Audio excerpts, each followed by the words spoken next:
बच्चों, आज क्लास में हम लोग पढ़ेंगे गोलीय दर्पण से संबंधित परिभाषाएं। जैसा कि आपको बताया गया है इसके पहले कि गोलीय दर्पण दो प्रकार के होते हैं। स्फेरिकल मिरर कहते हैं गोलीय दर्पण को। गोलीय दर्पण दो प्रकार के होते हैं, अवतल दर्पण और उत्तल दर्पण।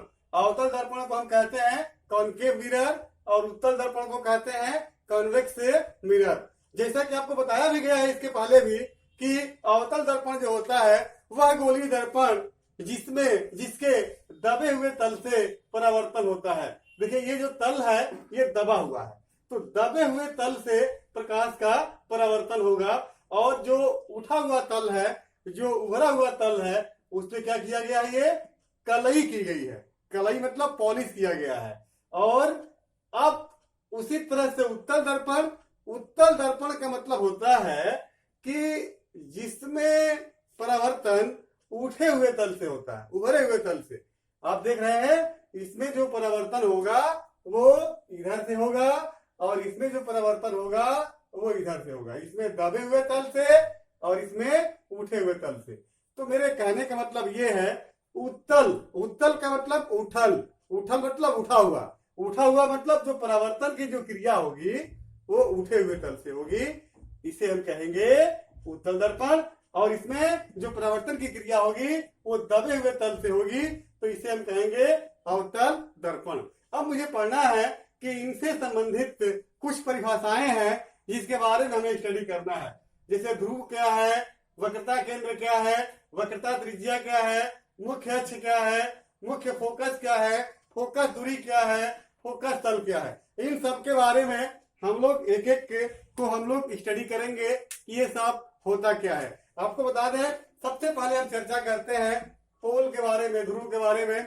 ध्रुव को इंग्लिश में हम लोग पोल कहते हैं। पोल क्या है? मैंने बताया था कि किसी भी गोलीय दर्पण के मध्य बिंदु को, किसी भी गोलीय दर्पण के परावर्तक तल के मध्य बिंदु को हम कहते हैं ध्रुव। ये देखिए, ये हमारा गोलीय दर्पण है।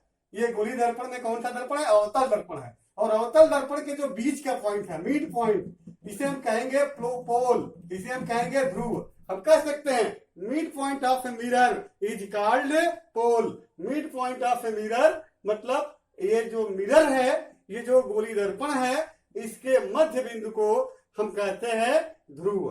तो ये अवतल दर्पण का ये ध्रुव है और ये उत्तल दर्पण का ध्रुव है। देखिए, ये जो दर्पण है इसका मध्य बिंदु है, बीच का भाग है, मिड पॉइंट है, इसे हम कहेंगे ध्रुव। तो ध्रुव बच्चों को समझ में आ गया आप सब लोगों को। इसके बाद है वक्रता केंद्र। वक्रता केंद्र क्या है? देखिए, वक्रता केंद्र आपको बता दें कि आप लोग पढ़े होंगे, एक वृत्त जो होता है, वृत्त में केंद्र बीच में होता है, यहाँ पे केंद्र। तो उसी तरह से यह जो दर्पण है, किसी गोलीय दर्पण, किसी खोखले कांच के कटा हुआ, किसी खोखले कांच के गोले के कटा हुआ भाग होता है। यदि हम इसे गोलाकार बना दें तो ये वास्तव में एक खोखले गोले का ये कांच एक ऐसे बनेगा। तो इसका जो केंद्र होगा उसी केंद्र का नाम है ये वक्रता केंद्र। इसको हम कहते हैं वक्रता केंद्र। इसे इंग्लिश में कहते हैं centre of curvature, centre of curvature. तो ये वक्रता केंद्र है। तो वक्रता केंद्र की परिभाषा हम कैसे बताएंगे? हम बताएंगे कि गोलीय दर्पण जिस खोखले कांच के गोले का कटा भाग होता है उसके केंद्र को हम वक्रता केंद्र कहते हैं, सेंटर ऑफ कर्वेचर कहते हैं। तो जैसे ये उत्तल दर्पण है, तो उत्तल दर्पण में भी आपको बता दें कि इसे हम खोखले पूरा गोला बनाएंगे, इसका जो केंद्र होगा यहाँ, इसी को हम कहेंगे वक्रता केंद्र। वक्रता त्रिज्या क्या है? वक्रता त्रिज्या को हम कहते हैं रेडियस ऑफ कर्वेचर। इंग्लिश में कहते हैं रेडियस ऑफ कर्वेचर। ये क्या होता है? ध्रुव और वक्रता केंद्र के जो बीच की जो दूरी है, इसे हम वक्रता त्रिज्या आर कहते हैं। आप तो ध्यान से समझिएगा, ये वक्रता केंद्र है और ये ध्रुव है। तो वक्रता केंद्र और ध्रुव के बीच की दूरी को हम क्या कहेंगे? वक्रता केंद्र। ये ध्रुव है, ये वक्रता केंद्र है, इसके जो बीच की जो ये दूरी होगी इसे हम क्या कहेंगे? वक्रता केंद्र। हम इसे एक तरह से और भी कह सकते हैं कि गोलीय दर्पण के वह गोलीय दर्पण जो किसी खोखले कांच के कटे भाग होता है, उसकी त्रिज्या को हम उसके केंद्र को हम वक्रता केंद्र कहते हैं, उसकी त्रिज्या को हम वक्रता त्रिज्या कहते हैं। इस प्रकार से आप समझ गए होंगे कि ये क्या है, ये वक्रता त्रिज्या है। इसके बाद हम पढ़ेंगे मुख्य अक्ष। देखिए मुख्य अक्ष को हम कहते हैं प्रिंसिपल एक्सिस। प्रिंसिपल एक्सिस क्या है तो बता दें कि ध्रुव और वक्रता केंद्र की मिलाने वाली रेखा को हम कहते हैं मुख्य अक्ष। यहां देखिए ये ध्रुव है और ये देखिए ये वक्रता केंद्र है, इसको ये मिलाने वाली जो रेखा होगी ये क्या कहलाएगी, मुख्य अक्ष। यहां देखिए ये ध्रुव है, ये क्या वक्रता केंद्र है, ये पूरी लाइन यदि हम खींचे यहां से तो ये पूरा क्या होगी, मुख्य अक्ष। क्या होगी ये, मुख्य अक्ष। इसके बाद आता है मुख्य फोकस। देखिए मुख्य फोकस क्या है, मुख्य फोकस का मतलब ये होता है कि इसे हम मुख्य फोकस में, जैसे ये आपको बता दें अवतल दर्पण है और ये हमारा जो पोल है, पोल मतलब ध्रुव है, ये वक्रता केंद्र है।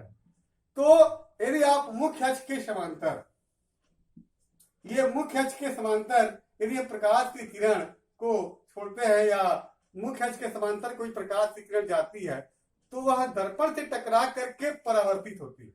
दर्पण से टकरा के परावर्तित होने के बाद मुख्य अक्ष को जिस बिंदु पे काटती है इसे हम मुख्य फोकस कहते हैं।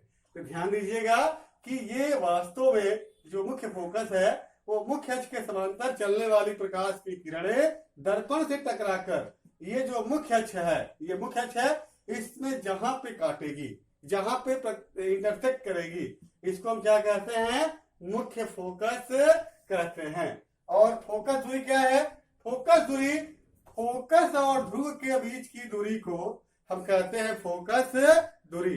ये फोकस है, ये ध्रुव है, इसके बीच की जो दूरी होगी ये दूरी, इसी को हम क्या कहेंगे, फोकस दूरी कहेंगे।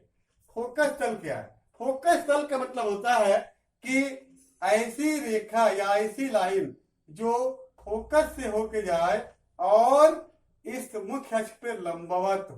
देखिए ये मुख्य अक्ष है, ये लंबवत है और कहां से जा रही है, फोकस से। इसे हम क्या कहेंगे, फोकस तल कहेंगे। क्या कहेंगे इसे हम, फोकस तल कहेंगे।